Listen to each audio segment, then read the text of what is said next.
अस्सलाम वालेकुम, welcome to my channel. आज का टॉपिक हेल्थ और वेलनेस से है।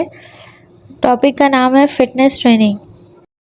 Okay, what is fitness? Physical fitness उसे कहते हैं कि अगर इंसान जब डेली एक्टिविटीज़ को मैक्सिमम परफॉर्मेंस, इंड्योरेंस और स्ट्रेंथ के साथ कर रहा है परफॉर्म, तो उसे फिटनेस कहते हैं कि वो फिट है। What is fitness training? तो फिटनेस ट्रेनिंग एक रेगुलर और स्ट्रक्चर्ड एक्टिविटी है to promote health in human beings. अब उसमें क्या क्या चीज़ें आ जाती हैं? एरोबिक एक्सरसाइजेस, स्ट्रेंथ की ट्रेनिंग और स्ट्रेचिंग वगैरह। अब जो कुछ लोग होते हैं ना, वो फिटनेस ट्रेनिंग इसलिए अप्रोच करते हैं क्योंकि उनके दिमाग में कुछ स्पेसिफिक गोल्स होते हैं, जैसे कि वेट लॉस करना, उनकी मसल की स्ट्रेंथ को इंक्रीज़ करना है, तो मुझे फिटनेस ट्रेनिंग करनी है।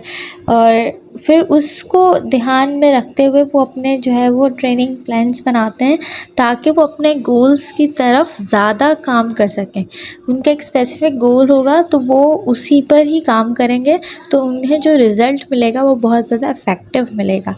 ठीक है। इम्प्रूविंग फिटनेस मीन्स फ़िज़िकल जो फिटनेस होती है ना, वो हमारे मेंटल और फिज़िकल हेल्थ को इम्प्रूव करती है और हमारी कोई भी बॉडी में इम्पेयरमेंट्स है तो उनसे बचाती है और उसको करेक्ट भी करती है। ठीक है। जो फिज़िकल एक्टिविटी है वो जो है वो हमें करनी चाहिए सर्टेन एक्सटेंड तक, मीन्स नंबर ऑफ़ रिपिटेशंस और मिनट्स तक, ताकि ज़्यादा से ज़्यादा और ऐसे एक्सटेंड, मतलब एक स्पेसिफिक एक्सटेंड बनाना चाहिए ताकि हम जब भी हम करें तो हमें अपनी फ़िटनेस में इम्प्रूवमेंट मिले। नेक्स्ट हमारे पास है कि फ़िज़िकल एक्टिविटीज़ रेडीनेस क्वेश्चनर्स होते हैं जो आपको डिफरेंट मेडिसिन प्रैक्टिस में देखने को मिलेंगे और हॉस्पिटल्स में हमें एज अ पेशेंट भी देखने को मिलते हैं, या हम किसी जो है वो डॉक्टर के पास जाते हैं तो एक फॉर्म होता है जिसमें डिफरेंट क्वेश्चंस किए जाते हैं related to your physical activity. What is physical activity? Physical activity उस एक्टिविटी को कहते हैं कि हमारी बॉडी में कोई भी मूवमेंट अगर हम कर रहे हैं और उससे एनर्जी की रिक्वायरमेंट है, that is called physical activity. For example walking to the class, taking stairs, even cleaning your house. अगर आप घर भी साफ़ कर रहे हैं ना, तो उसमें जो आपकी बॉडी की मूवमेंट हो रही है तो उसे एनर्जी की रिक्वायरमेंट है, means that is called physical activity. अब फिज़िकल एक्टिविटी की टाइप में आता है एक्सरसाइज। तो exercise is a type of physical activity. Exercise जो है ना वो एक प्लान्ड, स्ट्रक्चर्ड और रिपीटेटिव एक्टिविटी है for the purpose of improving और मेंटेन फिज़िकल फिटनेस। कोई भी फिज़िकल फिटनेस और अपनी फ़िज़िकल हेल्थ को इम्प्रूव करने के लिए हम जो रिपीटेटिव मूवमेंट कर रहे हैं, रिपीटेटिव एक्टिविटी कर रहे हैं, एक बिल्कुल प्लान्ड और स्ट्रक्चर्ड, तो उससे हम एक्सरसाइज का नाम देते हैं। Physical active pyramid is a guide जो एडल्ट्स को हेल्प करता है to plan out their physical activity, ताकि उनके लिए एक इजी रूटीन पार्ट हो जाए उनकी एवरीडे लाइफ के लिए। ठीक है, एक ऐसा गाइड है, मतलब एक चेक एंड बैलेंस पिरामिड है। पिरामिड जो है वो ट्रायंगुलर शेप में होता है। तो सबसे पहले जो लेवल 1 है उसमें सबसे पहले आता है कि आपकी जो फिज़िकल एक्टिविटी है उसकी फ्रीक्वेंसी क्या होगी, जो आप ओकेजनली करते हो। अब उसमें टाइप्स ऑफ एक्सरसाइज, जो सेडेंटरी एक्टिविटीज़ आप करते हैं, जैसे टीवी देख लिया, मोबाइल यूज़ कर लिया, कंप्यूटर गेम्स खेल ली।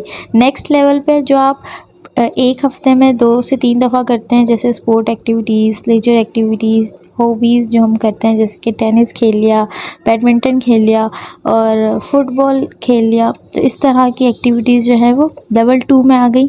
लेवल 3 में आपके पास जो आप 5 टू 6 डेज़ पर वीक करते हैं, मतलब एक जो है वो हफ्ते में आप 5 से 6 दिन करते हैं, तो वो एक प्लान्ड एरोबिक एक्सरसाइज एक्टिविटीज़ होती है जो आप प्लान करके करते हैं। जैसे कि आपने जो है वो वॉक कर ली 3 टू 4 किलोमीटर, बाइकिंग कर ली 12 टू 16 किलोमीटर, स्टेयर क्लाइंबिंग कर ली, या फिर कोई भी ऐसी एक्सरसाइज जो एरोबिक एक्सरसाइज हो, तो वो एक प्लान्ड है जो आप 5 टू 6 डेज़ पर वीक कर रहे हैं, तो वो लेवल 3 में आ गई। देन लेवल 4 में हमारे पास है इंक्रीज इंसिडेंटल एक्टिविटी, मतलब उसकी जो टाइप ऑफ एक्सरसाइज है वो continual movement through out the day, जो आप कंटिन्यू मूवमेंट जो कर रहे हैं थ्रू आउट द डे, जैसे कि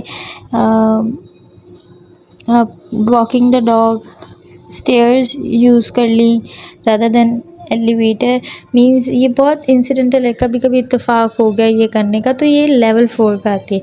तो ये एक पिरामिड बनता है ताकि जो फिज़िकल एक्टिविटीज़ करने वाले एडल्ट हैं जो, तो उनके लिए प्लान करना ईजी हो जाता है।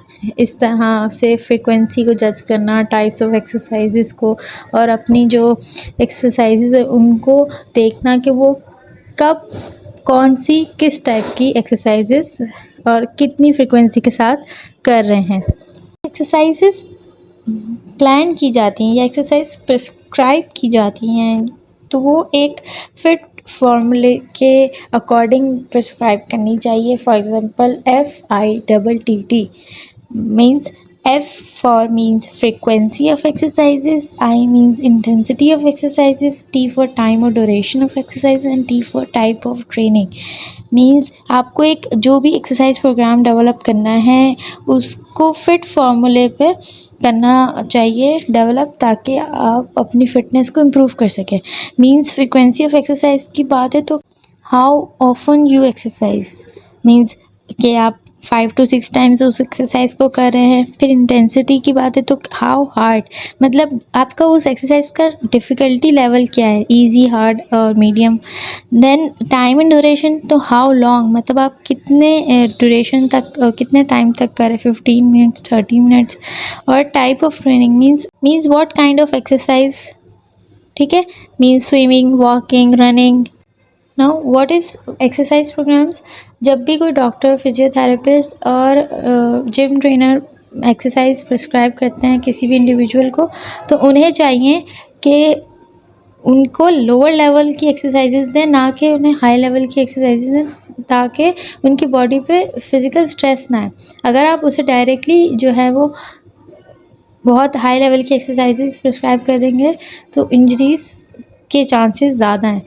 जो एक्सरसाइज टॉलरेंस है ना वो टाइम टू टाइम डेवलप होती है according to the stamina strength. जैसे जैसे स्टेमिना और स्ट्रेंथ बढ़ेगी वैसे वैसे एक्सरसाइज की जो बर्दाश्त और टॉलरेंस है वो भी बढ़ जाएगी। तो वो फिर जो है वो आहिस्ता आहिस्ता उसकी डिफ़िकल्टी लेवल, उसकी ड्यूरेशन भी इंक्रीज़ होती जाएगी और उसकी फ़िटनेस भी इम्प्रूव होगी। Now principle of setting up an exercise program, तो जो एक्सरसाइज प्रोग्राम को अगर हम सेट करते हैं तो उसके क्या प्रिंसिपल्स हैं। सबसे पहला प्रिंसिपल कि प्रिंसिपल ऑफ इंडिविजुअलिटी, मीन्स जो भी आप एक्सरसाइज प्रिस्क्रिप्शन दे रहे हैं वो इस तरह डिज़ाइन होनी चाहिए कि जो भी इंडिविजुअल की ज़रूरत है वो उसको पूरी होनी चाहिए। सेकंड प्रिंसिपल है प्रिंसिपल ऑफ ओवरलोड, मीन्स जो भी आप एक्सरसाइज दें उसे प्रोग्रेसिवली उसकी जो है ना अमाउंट और इंटेंसिटी को इंक्रीज़ करें, ताकि उसकी जो फिटनेस है, जो स्ट्रेंथ है वो इम्प्रूव हो सके। थर्ड प्रिंसिपल है हमारे पास प्रिंसिपल ऑफ स्पेसिफिसिटी, मीन्स जो आपकी बॉडी के एडेप्टेशंस हैं या फिज़िकल फिटनेस में जो चेंज है वो स्पेसिफिक होना चाहिए। जो भी आप टाइप ऑफ ट्रेनिंग ले रहे हैं, मीन्स अगर आपका गोल है कि आपने जो है या फिटनेस ऑब्जेक्टिव है कि आपने जो अपनी फ्लेक्सिबिलिटी को इंक्रीज़ करना है, तो आपने जो है वो फ्लेक्सिबिलिटी की ही ट्रेनिंग यूज़ करनी है। फोर्थ प्रिंसिपल है principle of reversibility, states that एक पर्सन जो है वो एक्सरसाइज प्रोग्रेस, जो उसकी एक्सरसाइज में जो उसकी फिटनेस या स्ट्रेंथ या जो है एंड्योरेंस की जो प्रोग्रेस हो रही है वो लॉस हो जाएगी जब वो अपनी एक्सरसाइज करना छोड़ देगा। तो आपने क्या करना है कि अपनी जो एक्सरसाइज प्रोग्राम है उसको कंटिन्यू रखना है। 5 प्रिंसिपल है प्रिंसिपल ऑफ रिकवरी, मीन्स के जो भी आप एक्सरसाइज करते हैं तो उसके बाद कुछ टाइम का, कुछ ड्यूरेशन का रेस्ट और रिकवरी ज़रूरी है ताकि आपके मसल्स में स्ट्रेस ना आए। Borg scale of perceive exertion, means ये एक फिज़िकल एक्टिविटी के इंटेंसिटी लेवल चेक करने का एक तरीका है कि how hard body is working. Scale है to measure your intensity level in the exercise program. Now ऐसी कौन सी एक्सरसाइजेज हैं जो आपको इंजरी कर सकती है, मीन्स अगर आप हाइपर एक्सटेंशन या ओवर एक्सटेंडिंग कर रहे हैं किसी भी जॉइंट की तो वो इंजरी कॉज कर सकती है। अगर एक्सेसिव स्ट्रेस जॉइंट पे प्लेस हो जाए तो वो भी इंजरी कॉज कर सकती है। बैलिस्टिक मूवमेंट्स जो है वो स्पाइन के साथ परफॉर्म करना, चाहे वो लोअर स्पाइन हो या फिर सर्वाइकल स्पाइन। इंजरीज जो है वो जॉइंट की हो सकती है अगर हम जॉइंट की हाइपरफ्लेक्शन करवाएं, तो फिर उससे क्या होगा कि जो लिगामेंट्स और वो डैमेज हो सकते हैं। और अगर पोजीशन या मूवमेंट की इंफॉर्मेशन ना होने की वजह से हम कोई भी ऐसी मूवमेंट कर दें जिसकी वजह से हमारी नर्व कंप्रेस हो जाए और हमारी जो है वो हमारी बॉडी में इंजरीज की पॉसिबिलिटीज़ इंक्रीज हो जाती है। नेक्स्ट है how many barriers are for exercise. First हमारे पास है पर्सनल बैरियर्स और दूसरा है हमारे पास इन्वायरमेंटल बैरियर्स।